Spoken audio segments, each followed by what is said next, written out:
Hello दोस्तों, स्वागत है आप सबका आपके इस यूट्यूब चैनल कटिंग चाय में। इस चैनल के माध्यम से हम आपके सामने रखते हैं अमर उजाला न्यूज़पेपर की थ्रू आउट एनालिसिस, जिसमें कि हम आपके सामने अमर उजाला फ्रंट पेज की खबरें, अंतर्राष्ट्रीय खबरें, खेल जगत की कुछ खबरें, कारोबार जगत की कुछ खबरें और देश विदेश की कुछ खबरें आपके सामने रखते हैं, जिसमें कि हमारा मुख्यतः विषय रहता है द एडिटोरियल एनालिसिस। यह निश्चित ही एसएससी, यूपीएससी और अन्य प्रतियोगी परीक्षाओं की तैयारी करने वाले छात्रों के लिए महत्वपूर्ण सेशन रहने वाला है। तो चलिए शुरू करते हैं।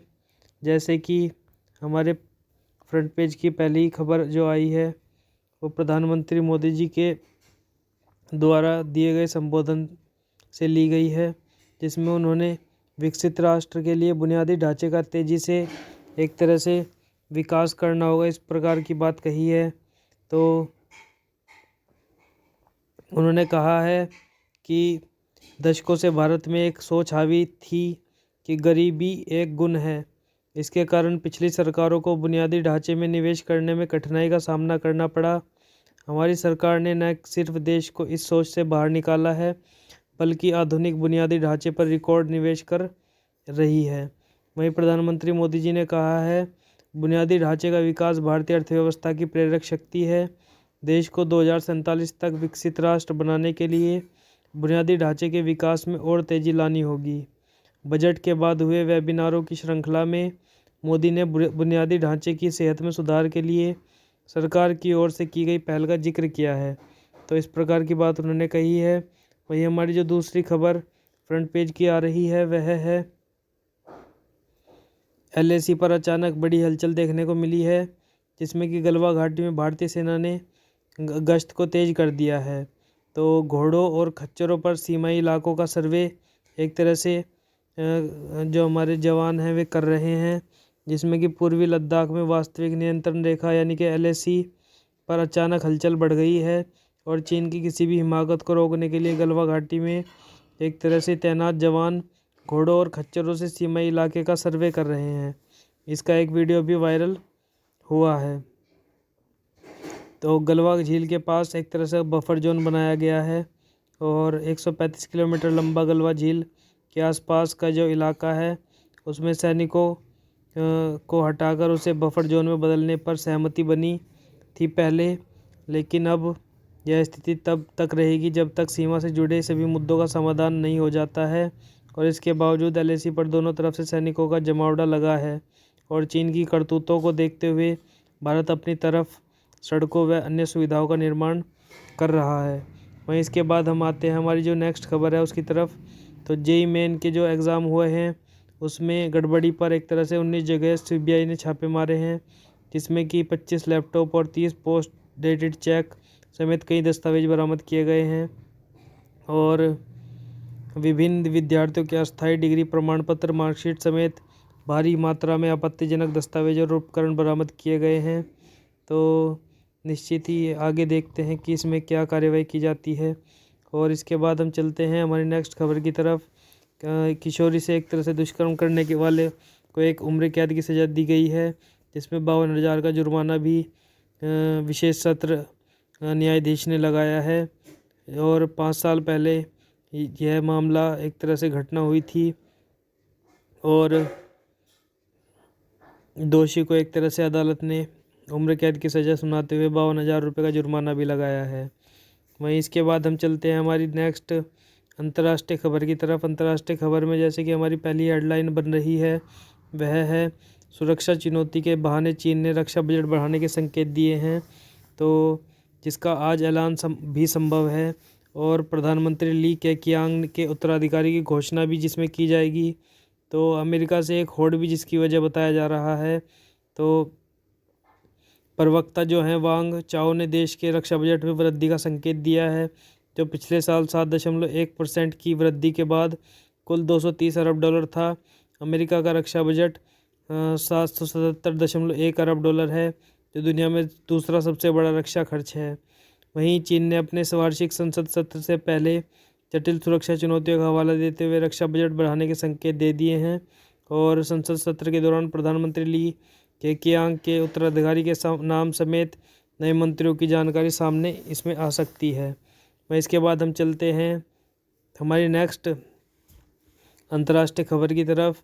एक बहुत बड़ी खबर हमारे सामने जो निकल कर आ रही है वह है जो रूसी स्पुतनिक एक तरह से वी जिसका जो टीके का नाम है जो कि कोविड वैक्सीन के लिए एक तरह से इस्तेमाल की जाने वाली दवा है, जिसे स्पुतनिक वी भी हम कहते हैं। तो जिस वैज्ञानिक एंद्री बोतीकोव ने यह दवा बनाई थी उसकी गला घोंट कर हत्या कर दी गई है। यह निश्चित ही बड़े ही एक दुख का समय है। जिस व्यक्ति ने इतनी बड़ी दवा हम कह सकते हैं बनाई है, तो उसकी इस प्रकार से जो दशा हुई है उस पर निश्चित ही एक दुखद संकेत जाता है। वहीं इसके बाद हम चलते हैं हमारी नेक्स्ट खबर की तरफ। नेक्स्ट खबर में हमारी जो खबर आ रही है वह है यूएन में भारत की फटकार।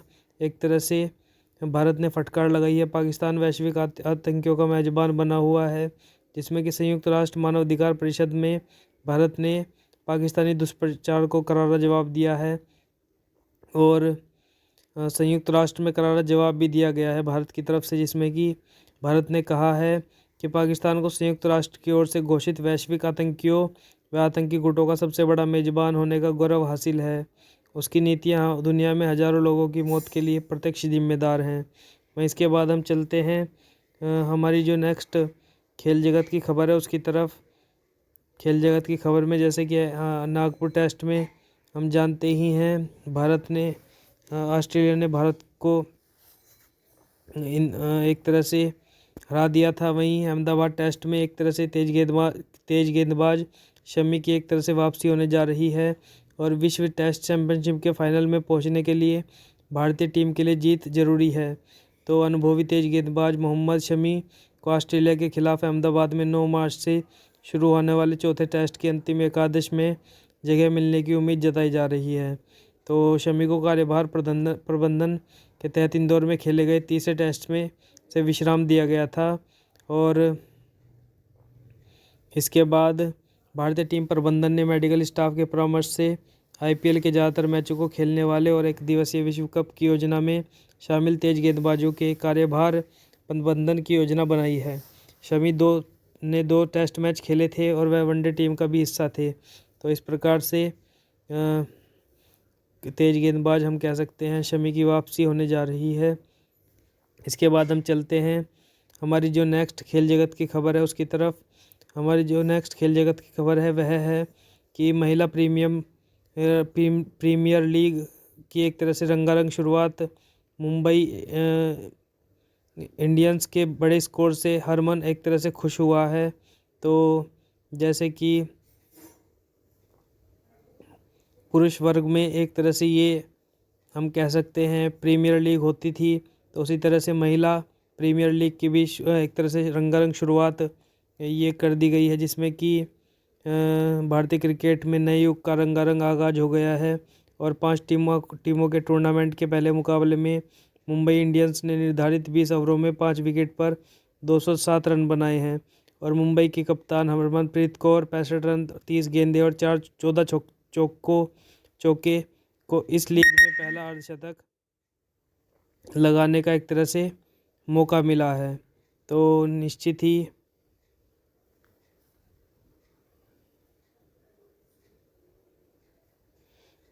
हम कह सकते हैं कि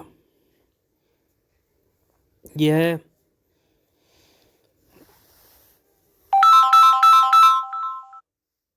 जो महिला प्रीमियर लीग है इसकी जो शुरुआत हुई है यह निश्चित ही दर्शकों को रोमांचित करेगी। वहीं इसके बाद हम चलते हैं हमारी नेक्स्ट खबर की तरफ, जो कि खेल जगत की तरफ से ही है। तो रोक होने के बावजूद एक ज्वेलरी पहनकर एक F1 में कार एक तरह से दौड़ाई हैमिल्टन ने और पिछले साल हैमिल्टन घड़ियां और अंगूठियां पहनकर उतरे थे, तो पिछले साल कोई खिताब नहीं जीत पाए हैं और 7 बार के F1 चैंपियन है हैमिल्टन और फार्मूला 1 कार रेसिंग की शीर्ष वैश्विक संस्था FIA ने 7 बार के F1 चैंपियन ब्रिटेन के रेसर लुइस हैमिल्टन की नाक और कानों में पहने आभूषणों की जांच करने के बाद ही उन्हें बहरीन में होने ग्रांड प्रीमियर के लिए अभ्यास रेस में शामिल होने की अनुमति प्रदान की है। तो इस प्रकार की ये खबर है। और वहीं हमारी जो नेक्स्ट खबर खेल जगत की तरफ से आ रही है वह है रोनाल्डो अभी तक गोल नहीं कर पाए हैं और इंजरी समय में 14 मिनट में 3 गोल कर एक तरह से अल नासिर ने जीत हासिल कर ली है। तो सऊदी प्रो लीग में अल बातिन को पिछड़ने के बाद 3-1 से हराया गया था। तो बातिन को शुरुआती बढ़त मिली थी और मैच की शुरुआत अल नासिर क्लब के लिए अच्छी नहीं रही है। तो रेंजो लोपेज ने 17वें मिनट में गोल करके बातिन की टीम को 1-0 से शुरुआत दिलाई है। इसके बाद नासिर क्लब वापसी के लिए संघर्ष करता रहा है, लेकिन बातिन ने पहले हाफ में भी एक भी गोल नहीं किया है। तो इस प्रकार की खबर है। वहीं हम चलते हैं हमारी नेक्स्ट जो खबर है उसकी तरफ। तो हमारी जो नेक्स्ट खबर आ रही है वह है हमारी देश विदेश की तरफ से। देश विदेश में हमारी जैसे कि पहली खबर जो बन रही है वह है H3N2 जो एक तरह से इन्फ्लुएंजा वायरस है और यह लंबे समय तक चलने वाला एक तरह से वायरस है जिससे कि खांसी बुखार की समस्या लोगों में देखने को मिल रही है। तो इस जो वायरस का नाम है H3N2 है और इससे इस वायरस से H3N2 वायरस से एक तरह से हम कह सकते हैं कि खांसी बुखार के जो ज़्यादातर मरीज हैं वो अस्पतालों में भर्ती हो रहे हैं और भर्ती होने वालों में 92% जो मरीज हैं वो बुखार के हैं और 86% जो खांसी के हैं और 27% सांस लेने में दिक्कत से एक तरह से पीड़ित हो रहे हैं और 10% मामलों में ऑक्सीजन सपोर्ट की ज़रूरत पड़ रही है। तो जिसमें कि अगर जो मौसमी बुखार होता है वो 5 से 7 दिन में उतर जाता है, लेकिन जो इन्फ्लुएंजा ये वायरस है H3N2 ये जल्दी से इस वायरस का बुखार एक जल्दी से उतर नहीं पा रहा है। तो यह लंबे समय तक चलने वाला एक खांसी बुखार है। तो इससे निश्चित ही बचने के उपाय हमें करने शुरू कर देने चाहिए। वहीं इसके बाद हम चलते हैं हमारी नेक्स्ट देश विदेश की खबर की तरफ। जो हमारी नेक्स्ट देश विदेश की खबर है उसमें भारत में बने कफ सिरप से जो बच्चों की मौत हुई थी तो उसमें CDC की रिपोर्ट में एक तरह से खुलासा हुआ है। तो पिछले साल भारत की कफ सिरप पीने से एक तरह से 66 बच्चों की मौत हो गई थी और अमेरिका के centre for disease control and prevention और गाम्बिया के स्वास्थ्य प्राधिकार ने गाम्बिया में हुई बच्चों की मौत के लिए भारत में बने कफ सिरप को एक तरह से जिम्मेदार ठहराया है। और CDC और गैम्बियन स्वास्थ्य अधिकारियों की संयुक्त जांच में यह बात सामने आई है कि गाम्बिया में हुई बच्चों की मौतों और भारत में निर्मित कथित रूप से दूषित कफ सिरप के सेवन से के बीच गहरा संबंध है। तो इस प्रकार की खबर है। इसके बाद हम चलते हैं हमारी नेक्स्ट खबर की तरफ जो कि देश विदेश की खबर ही है, जिसमें कि नौसेना प्रमुख ने कहा है कि हिंद महासागर में 2008 से चीन मौजूद हर गतिविधि पर नज़र भारत रख रहा है। तो जो हमारे नौसेना प्रमुख हैं R हरि कुमार ने कहा है कि भारत ऐसा देश है जो क्षेत्र के सभी देशों की समृद्धि देखना चाहता है और उन्होंने कहा है कि हिंद महासागर में 2008 से चीन मौजूद है, उसके पास तभी से एक समुद्री डकैती विरोधी बल है, हम चीन की हर गतिविधियों पर नज़र रख रहे हैं। तो इस प्रकार की बात उन्होंने कही है। वहीं इसके बाद जो हमारी नेक्स्ट खबर देश विदेश की तरफ से आ रही है वह है सुप्रीम कोर्ट ने देश में एक तरह से बाघों की जो मौत निरंतर हो रही है उस पर एक तरह से केंद्र सरकार से जवाब मांगा है। तो यह निश्चित ही बाघों की एक तरह से जो मृत्यु दर एक तरह से जो बढ़ रही है उसके लिए किसी जिम्मेदार ठहराया जाए। तो इस पर एक तरह से सुप्रीम कोर्ट में विचार विमर्श चल रहा है। वहीं इसके बाद हम चलते हैं हमारी नेक्स्ट जो देश विदेश की खबर है उसकी तरफ। मुंबई, चेन्नई और कोलकाता पर एक तरह से समुद्र में डूबने का खतरा एक तरह से वैश्विक तापमान के बढ़ने से जो कि बढ़ता हुआ नज़र आ रहा है। तो सदी के अंत तक कई शहर हम कह सकते हैं रहने लायक नहीं रहेंगे। तो अगर इसी तरह प्रदूषण और जो तापमान है वो बढ़ता रहा, क्योंकि ग्लेशियर पिघल रहे हैं और ग्लेशियरों के पिघलने से समुद्र का जो लेवल है वो बढ़ रहा है। और उससे के आसपास जो जितने भी क्षेत्र हम कह सकते हैं, चाहे वो मुंबई है, चाहे चेन्नई है, चाहे कोलकाता है, तो उनके डूबने की आशंका इसमें एक तरह से बनी हुई है। वहीं इसके बाद हम चलते हैं हमारी नेक्स्ट खबर की तरफ, जो कि द एडिटोरियल एनालिसिस, जो कि हमारा मुख्य विषय रहता है, तो उसी की तरफ हम चलते हैं। तो एडिटोरियल एनालिसिस, जैसे कि पहली एडिटोरियल एनालिसिस जो लिखी गई है वो सीरिया के ऊपर लिखी गई है।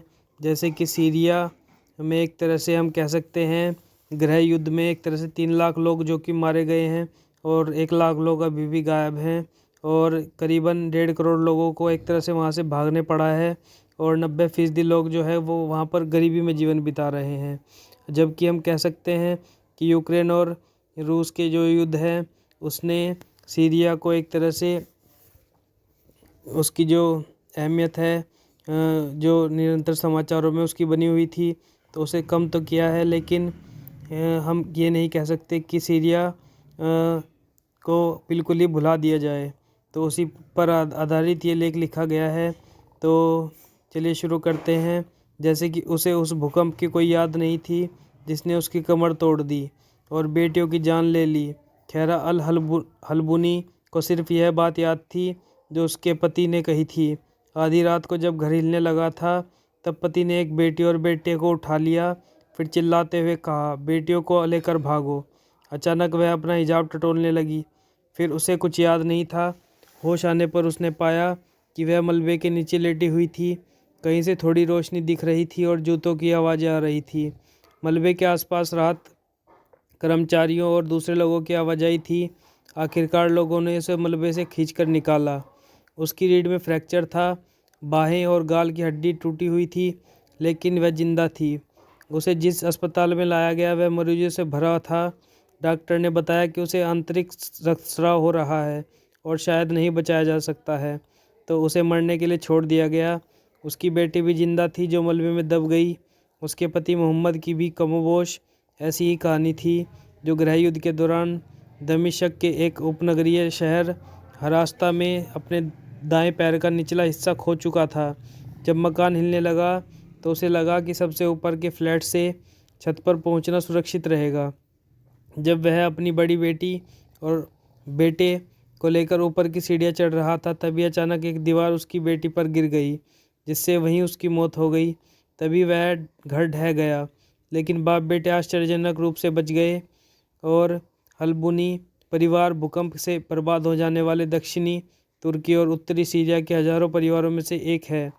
पिछले करीब 12 साल में से गृह युद्ध और हिंसक विवादों से, जिसे 21वीं सदी का सबसे घातक विवाद भी बताया जा रहा है, जिससे जूझ रहे सीरिया में यह भूकंप कितना विनाशकारी सिद्ध हुआ है, इसकी सिर्फ कल्पना ही की जा सकती है। दूसरे कई अरब देशों की तरह सीरिया में भी विरोध प्रदर्शनों की शुरुआत 2010 में राजनीतिक स्वतंत्रता की मांग से हुई है। फिर विरोध का दायरा फैलने लगा है तो बशर असद की सरकार ने बल प्रयोग कर उसे दबा दिया है। बाद में विरोध प्रदर्शनों ने सशस्त्र विद्रोह का रूप ले लिया। फिर इसी बहाने वह 2 क्षेत्रीय प्रतिद्वंदियों सऊदी अरब और ईरान के बीच के छद्म युद्ध का अखाड़ा बन गया। बाद में इराक से इस्लामी आतंकी पहुँचे, जिन्होंने उत्तरी सीरिया के बड़े हिस्से पर कब्जा कर लिया। नतीजतन अमेरिका ने सैन्य हस्तक्षेप किया। फिर असद की मदद के लिए रूस आ गया, तो गोलीबारी, बमबारी और विनाश जैसे सीरिया की नियति ही बन गया। सीरिया से करीब 36 लाख लोगों ने भागकर तुर्की में शरण ली, और संयुक्त राष्ट्र के आंकड़ों के मुताबिक गृह युद्ध से सीरिया में 3 लाख से ज़्यादा लोग मारे गए। एकाधिक जांच एजेंसियों का निष्कर्ष है कि असद के सैनिकों ने नागरिक आबादी पर बम बरसाए, रासायनिक हथियारों के जरिए विरोधियों का खात्मा किया और जानबूझकर अस्पतालों को ध्वस्त किया। और असद की क्रूर जासूस एजेंसी के कारण करीब 1 लाख लोग गायब हैं। 1.3 करोड़ लोगों को, जो सीरिया की आबादी का आधा है, अपना घर छोड़कर भागना पड़ा है, और 90% सीरियाई गरीबी में जीवन बिता रहे हैं। लेकिन यूक्रेन पर रूसी हमले और दूसरे वैश्विक विवादों के कारण अब सीरिया पर दुनिया की नज़र नहीं है। इन्हीं सब के बीच भूकंप ने सीरिया पर जोरदार हमला बोला है, और मोहम्मद को बहुत तलाश करने के बाद मलबे में अपनी बीवी और एक बेटी का पता चला है। उन्हें वहां से निकालकर अस्पताल ले जाने में 24 घंटे लग गए, जबकि उसकी सबसे छोटी बेटी मलबे के ढेर में मरी पड़ी थी। एक स्कूल के मैदान में लगे राहत शिविरों में से एक शिविर के फर्श पर बैठकर मोहम्मद ने रोते हुए मुझे अपनी कहानी सुनाई। उसने अपने मोबाइल में अपनी 2 बेटियों की तस्वीरें भी दिखाई। टी शर्ट में मुस्कुराती हुई लड़कियां खिलौनों से खेल रही थी। रोज़ सुबह उठने के बाद मैं सोचता हूँ कि मेरी बीवी और बेटी यहाँ कहाँ होंगी। फिर मुझे याद आता है कि वे मर चुकी हैं। मोहम्मद ने कहा, यहाँ के हर तंबू में त्रासदी और चमत्कार की कहानियाँ हैं। एक आदमी ने मुझे रूंधे गले से बताया कि भूकंप से उसकी बीवी मर गई, लेकिन उसे इसका गर्व है कि उसने एक बच्चे को बचा लिया। जाहिर है सीरिया में मानवीय मदद की बहुत अधिक ज़रूरत है। भूकंप से पहले ही सीरिया की स्थिति भीषण थी। चूँकि यहाँ गृहयुद्ध के 12 साल हो गए हैं, इसलिए शायद लोग इसे अब भूलने लगे हैं, लेकिन इसे मानवीय मदद की जितनी आवश्यकता पहले थी, उससे भी कई गुना मदद की ज़रूरत आज है। यूनिसेफ के प्रवक्ता जो इंग्लिश कहते हैं, सीरियाई शरणार्थियों के भार और फिर भीषण भूकंप से पड़ोसी तुर्की भी बेहाल है। ऐसे में अब सीरियाई लोग भूमध्य सागर पार कर कहीं और शरण लेने के लिए बारे में सोचेंगे। सीरियाई शहर जिंदीरेस में चारों ओर मलबा दिखता है, पर यहाँ के टूटे हुए लोग और खुद को और शहर को फिर बनाने के लिए उठ खड़े हुए हैं। दुकानें खुलने लगी हैं, रेस्टोरेंट से कॉफ़ी और व्यंजनों की खुशबू आती है। सीरियाई लोगों ने किसी तरह जीने का साहस पा लिया है। तो इस प्रकार की जो हमारी पहली एडिटोरियल एनालिसिस थी, उसके बाद हम चलते हैं अपनी दूसरी एडिटोरियल एनालिसिस की तरफ। तो यह जो एडिटोरियल एनालिसिस है, यह विश्व महिला दिवस के ऊपर आधारित है, जिसमें जिनकी कहानियाँ दर्ज नहीं की गई हैं, जो महिलाओं के घुमंतु एक तरह से जो समुदाय हैं, उनके बारे में यह लेख लिखा गया है, जो कि अश्विनी शर्मा द्वारा लिखा गया है। तो आगामी 8 मार्च को हम विश्व महिला दिवस मनाएंगे। किसी फिल्म कलाकार या खेल हस्ती को ब्रांड एम्बेसडर बनाएंगे, किसी को स्वच्छता का ब्रांड एम्बेसडर नियुक्त करेंगे। राज्य सरकारें भी ऐसी फिल्मी हस्तियों को ब्रांड एम्बेसडर चुनेंगी, जिनसे चुनावों में वोट बैंक के रूप में ट्विटर के जरिए प्रचार प्रसार करवा सकें। दूसरी ओर हिंदुस्तान में ऐसी करोड़ों अदृश्य महिलाएं रहती हैं, जिनको नारीवाद की छद्म बहस से कोई फ़र्क नहीं पड़ता है। वे अपने रोज़मर्रा के जीवन को उसी उम्मीद, हौसले और विश्वास के साथ जीती हैं। कोई सरकार उनकी सुने या न सुने, उनको सम्मान दे या न दे, उनके कार्यों को महत्व दे या न दे, उनके मेले महोत्सवों को अधिकारी लोग अपने जीजा साले की इवेंट कंपनी को दें या न दें, या फिर बड़ी सर्कस कंपनियों को फ़ायदा पहुंचाने के लिए उनके कर्तव्यों पर रोक लगा दें, या जंगल के अधिनियमों से बांध देने पर भी वे बगैर किसी अपेक्षा के साथ सहज रूप से जीती रहेंगी। इन अदृश्य महिलाओं के बहुत से रूप हैं। नायक भोपा घुमंतु समुदाय है, जो फड़ बाँचने का काम करते हैं। फड़ एक कपड़े का थान होता है, जिस पर बहुत से चित्र बने होते हैं। ये चित्र किसी जीवन गाथा से जुड़े रहते हैं। इन कथाओं में लोक देवता बाबूजी, रामदेव जी और देवनारायण के जीवन के किस्से होते हैं। भोपा भोपी उन चित्रों को देखकर अपने लोकवाद्य रावण हत्या की मधुर धुन पर कथा गाकर सुनाते हैं, नाचते हैं, जिसे हम आजकल स्टोरी टेलिंग कहते हैं। वह काम तो ये लोग सदियों से करते आ रहे हैं। अनपढ़ भोपी महिला एक रात में औसतन 12 से 14,000 शब्द गाती है। भोपे को उन शब्दों को एक बार गाना पड़ता है, जबकि भोपी हर शब्द को 2 बार गाना होता है, जिससे गीत में लय बनी रहे और उसको सुनने वालों को मिठास का एहसास हो। ग्रामीण महिलाओं का चलता फिरता ब्यूटी पार्लर गवरिया घुमंतु समुदाय की महिलाएं सिर पर टोकरा रखकर सुबह पहले बगैर कुछ खाए फेरी पर निकल लेती हैं। उनके टोकरे में महिलाओं से जुड़ा सामान रहता है, टिकली बिंदी से लेकर कुछ कड़े, चूड़े, चूड़ियाँ, मालाएं व महिलाओं के अंडरगारमेंट्स। उनके टोकरे का वजन 20 से 30 किलो के बीच रहता है, जिसे वह अपने सिर पर उठाकर दिन भर घूमती हैं। और वे केवल सामान ही नहीं देती, बल्कि यह भी बताती हैं कि शहर में महिलाएं कैसे रहती हैं। और गाँवों की महिलाएं बड़े चाव से सुनती हैं, क्योंकि उनके लिए अभी दूर की बात है। नट डफ बजाता है, नटनी रस्सी पर चलती है, तरह तरह के करतब दिखाती है। न सिर पर कोई पल्लू और न माथे पर घूंघट, बेधड़क और बेखौफ, जबकि इन करतबों को देखने वाली महिलाएं घूंघट में कैद रहती हैं। पीढ़ियों से ये लोग वे काम करते आ रहे हैं, किंतु उन महिलाओं का कहीं जिक्र नहीं होता है। भाट समुदाय के लोग जिन कठपुतलियों को नचाते हैं, उनके पेंट करने से लेकर श्रृंगार करने तक उनकी वेशभूषा तय करने का कार्य भाट महिला ही करती हैं। कालबेलिया समुदाय की महिलाओं को महज काले व लाल रंग की ड्रेस तक सीमित कर देते हैं। ज़्यादा होता है तो बस सजी धजी नर्तकी के रूप में देखते हैं। उसके रोज़मर्रा के जीवन के अन्य पक्षों की कोई बात ही नहीं होती।